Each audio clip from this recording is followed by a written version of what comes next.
na to. Urot na. Urot gid. Okay, mo na ni ron. Ano to mga gabay dito? Ha?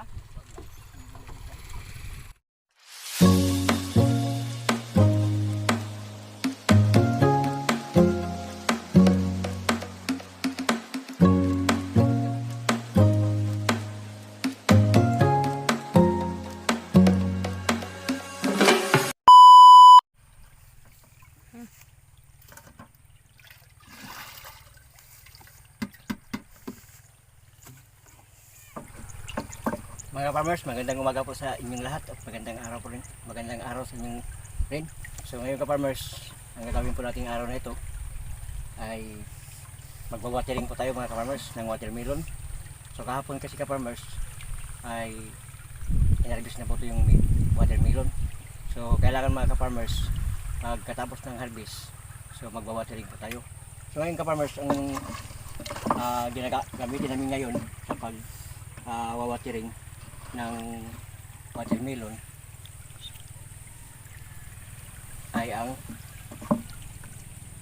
14 at saka 4600 at saka 2100. Yan ang gamit namin ka-farmers.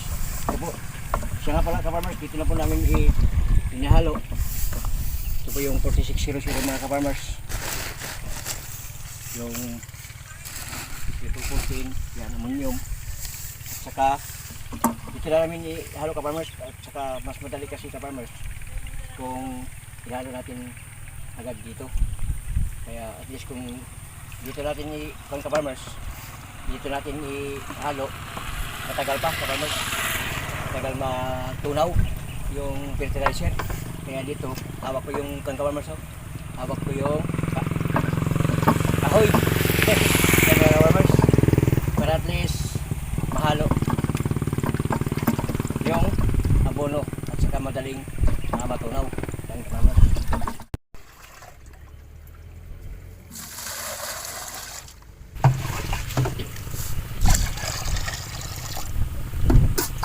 So yan mga ka-farmers, so bawat punong ka-farmers ng watermelon, ito po ang kanyang dosage, pinutuldaan ng ka-farmers para at least kontrolado ang paglagay po natin ng ating watering sa watermelon. Kaya ka-farmers, sabayan niyo po kami ngayong araw na ito sa aming pag-watering ng watermelon. So kung lang ka-farmers ay binayaran lang po kami, binayaran lang kami dito ka-farmers. Apat kami ngayon mag-watering ka-farmers dahil malawak ito. So hindi basta-basta matapos, almost 3 to 4 hours matapos po itong pag-watering po namin. Yan mga ka-farmers, tayo na!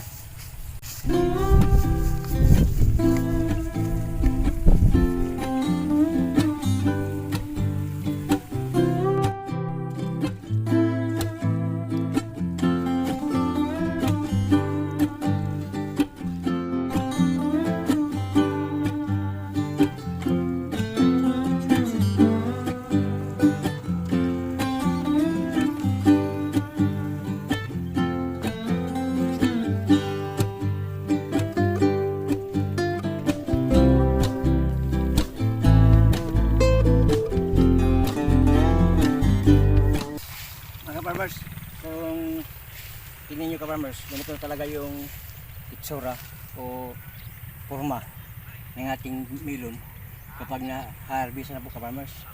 Siyempre yung mga harvester talaga ka-farmers ay diyan sila sa maglakad, magdaan yan ka-farmers. So ipapakita ko sa inyo ka-farmers, bagong kuwan ka-farmers, yun yung tinatawag nila ka-farmers na sweet gold. Yan, mahal ito ka-farmers. Ang watermelon sa classification, ang pinakamalaking presyo po ngayon ay 16 pesos per kilo ang watermelon sa mga big, yung umabot na 6 kilos. Pero ito ka-farmers, hindi bababa ng 20 pesos ang kilo. So mahal ito ka-farmers. Saka matamis talaga ito, masarap, mas masarap ka-farmers, lalo na po kung pagkatapos natin na kumain, ka-farmers, umuupo habang kasama natin ang ating pamilya. So ito, panghimagas. Yan mga ka-farmers, panghimagas. Yan, ito dami ka-farmers, oh. Daming bunga pa. So talagang bawat harvest ka-farmers pagkabukas, magpapatiring po tayo.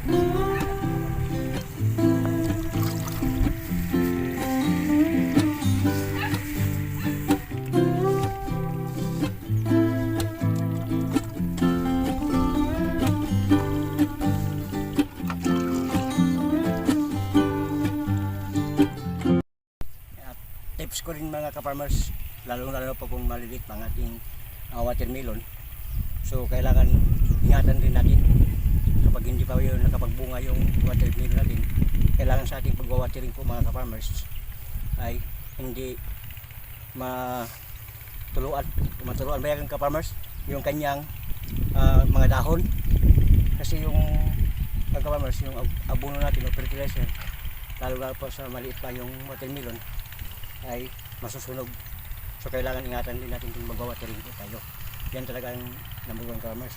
Okay lang ka-farmers, ganito lagyan ng kuwan na, dahil ang bunga ay nandiyan na sa malayo. Kung maaari lang, hindi natin matuluan ang kanyang dahon. So lalo po sa maliit pa ka-farmers.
lagi daw.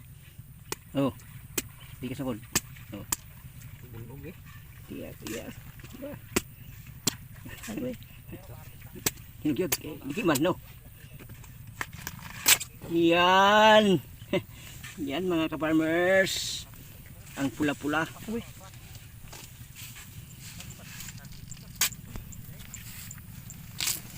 Yung dyan eh. Kabulong-buwan eh. Kit-kit ka na.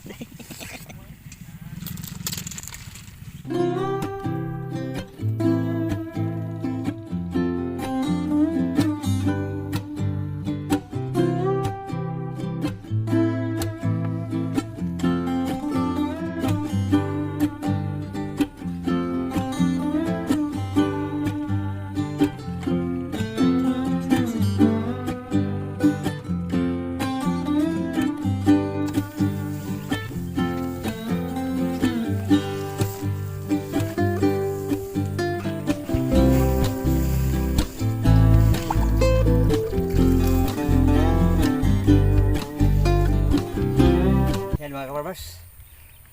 Ay last na linya na ito ka-farmers. So matapos na ang ating pagbawatering sa ating watermelon. So okay na ka-farmers, pagdating ng 5 araw ka-farmers mula noong hinarbis kahapon saka sa pagwatering niya ngayon, 5 araw ka-farmers, pangalawang harvest ka-farmers ang ating watermelon. So maraming salamat sa lagi niyong pagsubaybay sa aking YouTube channel. Sana hindi kayo magsasawa sa panonood sa aking mukha at sa aking ginagawa mga ka-farmers. At least i-share ko lang ang lahat na aking ginagawa sa hindi lang sa mga ka-farmers, hindi lang sa apalay, sa ganito rin sa watermelon. Yan mga ka-farmers.